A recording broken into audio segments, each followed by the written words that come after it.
কি হয়েছে তোমার? তুমি চুল কাটবে না? হ্যাঁ, চুল কাটবে না তুমি? চুল কাটবে না?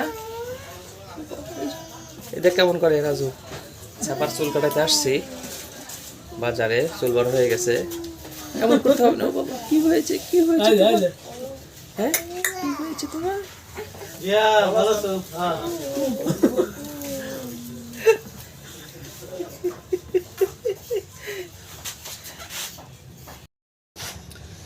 ছাপার চুল কেটে দেওয়া হচ্ছে। হ্যাঁ, মস্ত আছে। সুন্দর করে কাটিয়ে দিচ্ছে। আর একটা কিন্তু সিরিয়াল আছে ওই যে পিছনে, ওর চিন্তা যে আগে ছাপা কাটবে পরেও কাটবে। যদি ছাপা চিল্লাচিল্লি করতো আর কাটতো না। অনেক চালাক বাবা। এই যে আম্মু, তাকাও তাকাও তাকাও, সেই সুন্দর দেখা যাচ্ছে। দেখে দেখে দেখে হাত